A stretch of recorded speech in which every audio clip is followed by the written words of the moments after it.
मंटो की दुनिया। श्रोताओं, प्रस्तुत है इस धारावाहिक की दूसरी कड़ी।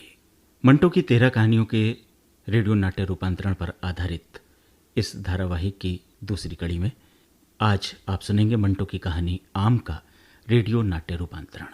रूपांतरकार हैं एस फजीलत।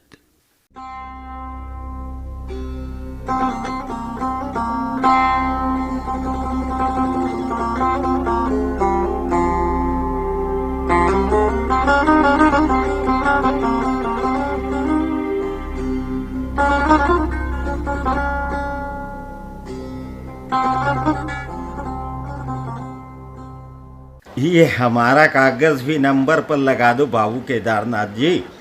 कौन? अरे मुंशी करीम बख्श जी। सब खैरियत है ना?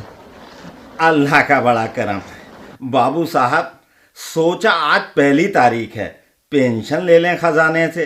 लीजिए फॉर्म, हमने भर दिया है, नंबर पर लगा दीजिए। अब देखिए मुंशी जी, पहली बात तो ये कि आप हमें बाबू साहब ना कहा करें। भाई जूनियर हैं हम और आपकी इज्जत भी करते हैं।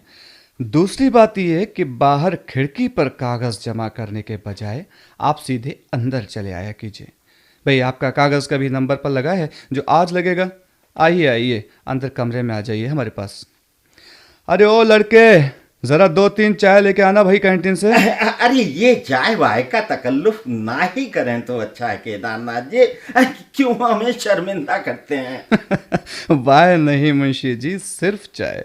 अरे पेंशन के बहाने तो आपसे मुलाकात हो जाती है महीने में, वरना कहाँ देखने को मिलती है आपकी शक्ल। बात तो सोलहाने पक्की है आपकी। अब पहले बदन में जान थी तो बिला वजह भी चक्कर लगा लेते थे हम कचहरी के। अब यूं समझो कि 70 के करीब पहुंच गए। थक जाते हैं यहाँ आते आते। अरे उम्र का तकाजा है मुंशी जी, कुछ ज्यादा ही लटक गए हैं आप। आसाब कमजोर हो गए हैं, कभी कभी चक्कर आके दौरा सा पड़ जाता है। अपनी सेहत का ख्याल रखिए मुंशी जी। वो भी क्या ज़माना था जब आप मुतालबाते खुफिया की कचहरी में मुहाफिज़े दफ्तर हुआ करते थे। कैसे सीना उठा कर चलते थे। अफसरान ने हमेशा आपकी तारीफ की, सभी आपके काम से खुश थे। ख़जाने के बड़े अफसर तो आज भी आप पर बड़े मेहरबान हैं। आप तो यहाँ जब भी आते हैं उनसे मिलकर ही जाते हैं। आपको शायद मालूम नहीं, हमारे एक बड़े मेहरबान जज थे। ये अफसर खजाना उन्हीं के साहबजादे हैं, इसलिए इनसे जरूर मिलकर जाते हैं हम। अच्छा अच्छा, इसीलिए आप उन्हें छोटे जज साहब कहते हैं। हाँ, इनके बाप की वफात पर हमें बहुत सदमा हुआ था। मुझे अब आप छुट्टी दे दें तो फिर छोटे जज साहब के कमरे में भी हो लूं। अरे आपका काम तो तैयार है। लीजिए लीजिए 50 रुपए इस माह की पेंशन के। अरे गिन लीजिए मुंशी जी। कभी गिने हैं भला बाबूजी? आप गिनेंगे? अच्छा चलते हैं, थोड़ा छोटे जज साहब से भी मिल लूं। जिंदगी रही तो अगले महीने फिर मिलेंगे। अरे जी जी, बिल्कुल बिल्कुल, आते रहिएगा मुंशी जी।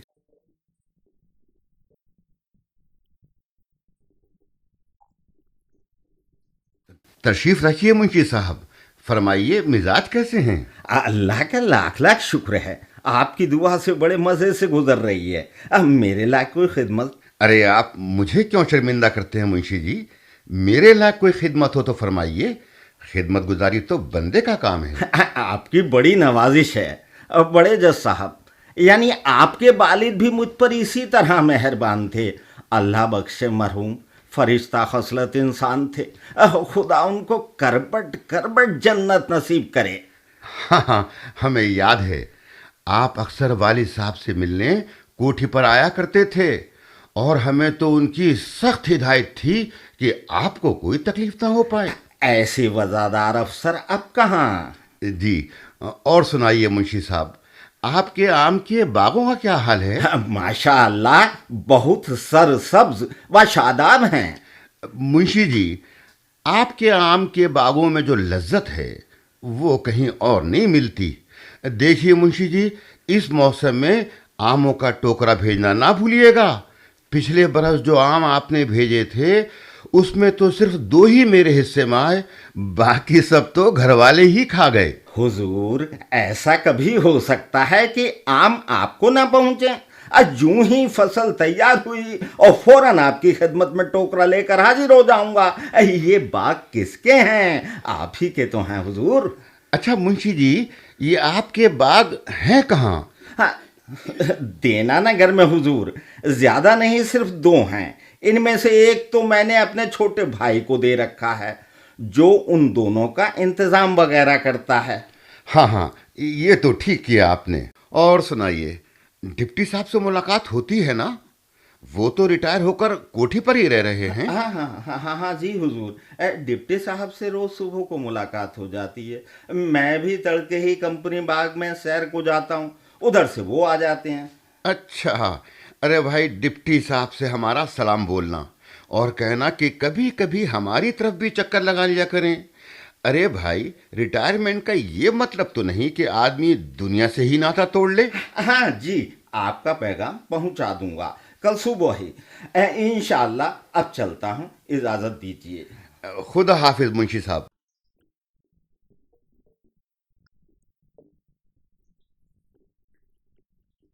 महीना कितनी जल्दी गुजर जाता है, कुछ पता ही नहीं चलता।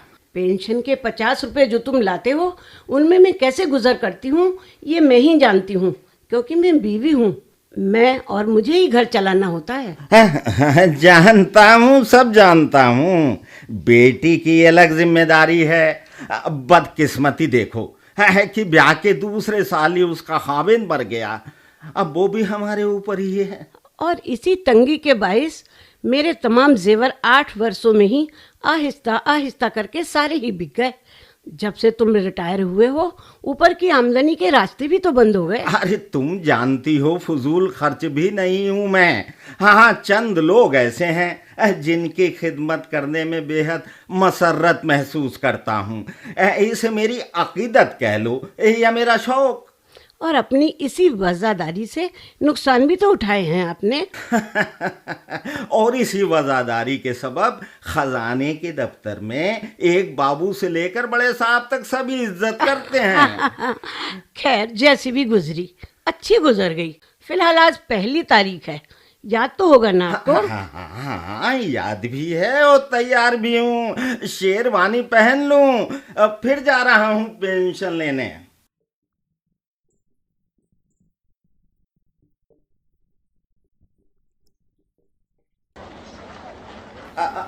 लो भाई केदारनाथ, ये कागज हमारा भी लगा दो नंबर पर।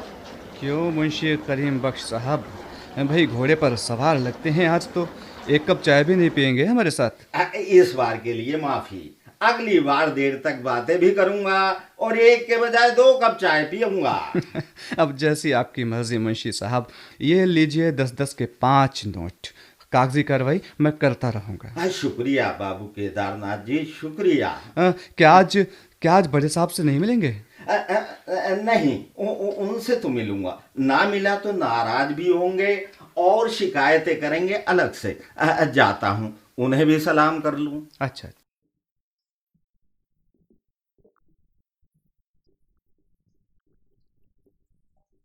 क्या हाजिर हो सकता हूं छोटे जज साहब? अरे आइए आइए मुंशी जी, तशरीफ लाइए। हम तो अभी आप ही के बारे में सोच रहे थे कि आज 1 जून है, मई को पेंशन लेने आप आते ही होंगे। देखिए, हाजिर हो गया मैं। और सुनाइए मुंशी जी, फसल कैसी है आमों की? देना नगर से चिट्ठी आई है कि आमों पर अभी चेप नहीं आया। जूं ही चेप आ गया और फसल पककर तैयार हो गई, मैं पहला टोकरा लेकर आपकी खिदमत में हाजिर हो जाऊंगा। इस दफा ऐसे आम होंगे छोटे जज साहब कि आपकी तबीयत खुश हो जाएगी। अब मलाई और शहद के घूंट ना हुए तो मेरा जिम्मा। मैंने भाई को लिख दिया है कि छोटे जज साहब के लिए 1 टोकरा खास तौर से भरवा दिया जाए और सवारी गाड़ी से भेजा जाए ताकि जल्दी और एहतियात से पहुंचे। इसका मतलब है अभी टाइम लगेगा? अब बस 10 या 15 दिन। चलो फिर तो ठीक ही है।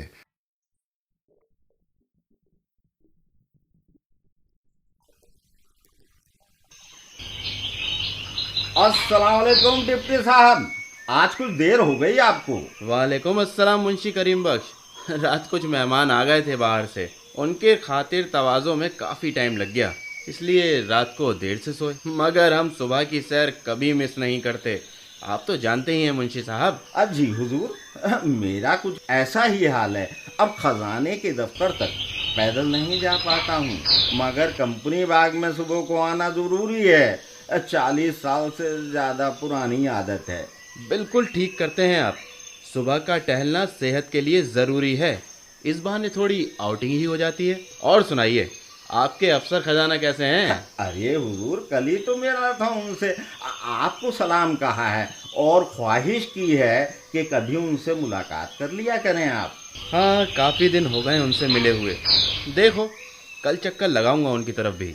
ज़माना कहाँ से कहाँ पहुँच गया डिप्टी साहब, वक्त पर लगाकर जैसे उड़ गया हो। अब मुझे याद है वो आपकी मुलाजमत का दौर। क्या कर्रफर था आपका। वर्दी पहनकर जब आप शहर में निकलते थे तो जराइम पेशा लोग तो घरों में छुप जाते थे। वो भूल गए मुंशी करीम बख्श, लायलपुर के जंगली इलाके में एक खूंखार कातिल को पिस्तौल या बंदूक दिखाए बगैर ही मैंने पकड़ लिया था, जबकि वो मुसल्लह था। कैसे भूल सकता हूँ डिप्टी साहब, सब याद है, सब याद है। और वो वाकया जब एक डाकू किसी के घर में डकैती डालकर फरार ही होने वाला था कि मौके पर पहुंच गया मैं। मोहल्ले वालों के लाठी डंडों और असला से भी नहीं डरा था, वो बराबर फायरिंग कर रहा था। मेरे पहुंचते ही होश उड़ गए थे उसके। मारे दहशत के पिस्तौल हाथ से गिर पड़ी और सारा माल छोड़कर भाग खड़ा हुआ। ऐसे दिलेर अफसर अब हुजूर कहाँ। आपके कारनामे तो शहर वालों को आज भी याद हैं। और मुंशी साहब कहिए, आपकी फसल कैसी रहेगी? अब बहुत अच्छी खबरें आ रही हैं बाग से, इंशाअल्लाह बढ़िया रहेगी। पिछले साल जो आम आपने भिजवाए थे बहुत ही अच्छे और लजीज थे। इंशाअल्लाह अब की दफा भी ऐसे ही आम हाजिर करूंगा। एक ही बूटे के होंगे, वैसे ही लजीज, बल्कि पहले से भी बढ़कर ही होंगे। आपकी मोहब्बत की बात है मुंशी साहब, जो आप इतनी इनायत करते हैं। डिप्टी साहब, ऐसी बातें करके आप मुझे क्यों शर्मिंदा करते हैं। अपने बाग हैं, अगर एक टोकरा आपको पहुंचा दिया तो क्या हो गया। बाजार से तो आप एक छोड़ कई टोकरे मंगवा सकते हैं, मगर ये आम अपने बाग के हैं और बाग में भी सिर्फ एक बूटा है जिसके सब दाने घुलावट, खुशबू और मिठास में एक जैसे हैं। इसीलिए तोहफे के तौर पर आपको भिजवाता हूँ। अच्छा भाई मुंशी साहब, अपना कोटा तो पूरा हो गया। मैं भी काफी टहल चुका, अब घर की तरफ रवानगी की जाए। जी जी, मुनासिब है। खुदा हाफिज। खुदा हाफिज।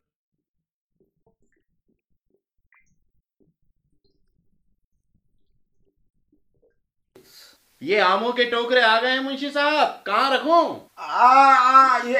यही दालान में रख दो भाई। ठीक है, लो ये अपनी मजदूरी संभालो। अम्मा सुनती हो, कहाँ चली गई? आती हूँ, मुझे मालूम है मजदूर आम ले आया है। अल्लाह, जब तक मैं ही इन टोकरों को खोल लूं, इनकी घास फूस अलग करूं। अरे ये नए टोकरे भी तो लाया था मैं, जिनमें ये छटे हुए आम रखे जाएंगे। हाँ हाँ, ये हैं नए वाले टोकरे।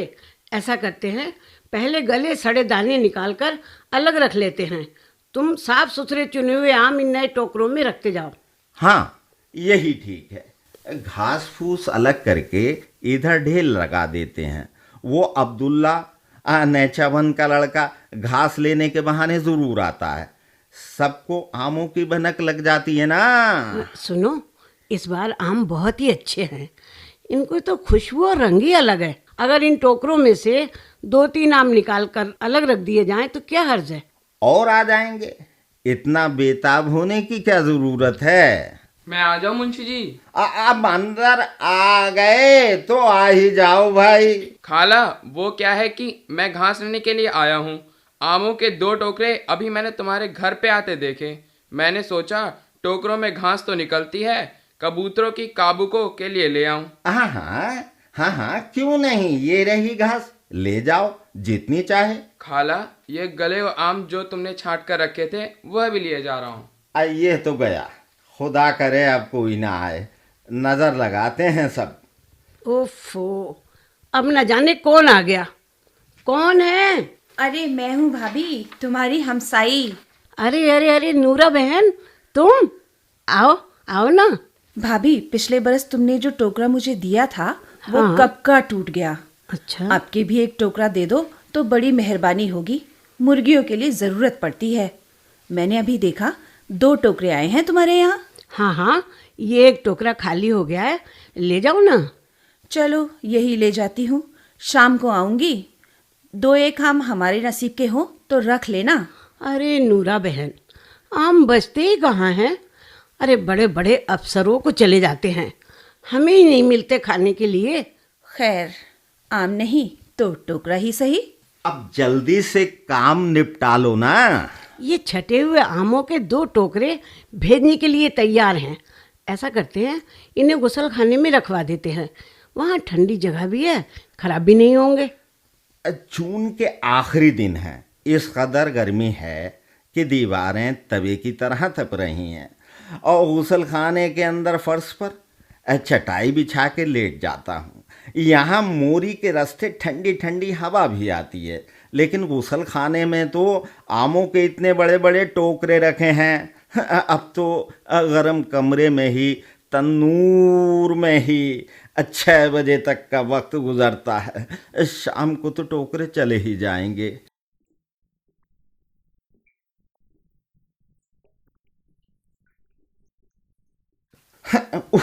उफ, मेरे खुदा, ये कमरा है या दोजख। एक तो आम छांटते और सजाने में इतनी थकन हो गई, ऊपर से ये कहर बरपा गर्मी।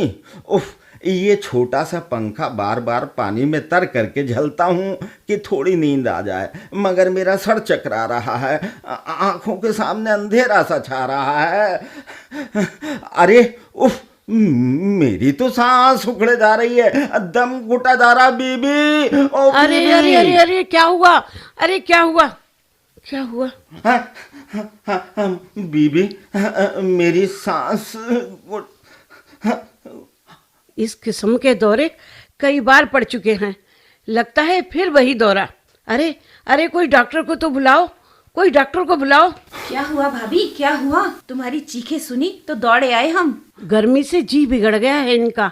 ऐसे दौरे पहले भी कई बार पड़ चुके हैं, सांस भी ठीक से नहीं ले पा रहे हैं। अरे अरे, कोई डॉक्टर को तो बुलाओ। अब डॉक्टर की जरूरत नहीं बीबी, जिंदगी की आखिरी सांसें ले रहा हूँ मैं। मेरी जिंदगी के दिन पूरे हुए, सब लोगों को बाहर भेज दो, तुमसे कुछ कहना चाहता हूँ। सब लोग चले गए, क्या कहना चाहते हो तुम? देखो, दोनों टोकरे आज शाम ही डिप्टी साहब और छोटे जज साहब की कोठी पर जरूर पहुंच जाने चाहिए, पड़े पड़े खराब हो जाएंगे। और मेरी मौत के बाद बीबी, तुम्हें कसम है, हाँ, मेरी मौत के बाद किसी को आमों का राज मालूम ना हो, किसी से ना कहना कि ये आम हम हर साल बाजार से खरीद कर लोगों को भेजते थे। कोई पूछे तो यही कहना कि देना नगर में हमारे बाग हैं। बस इतना ही कहना था मुझे। क्या हो गया? ये क्या हो गया?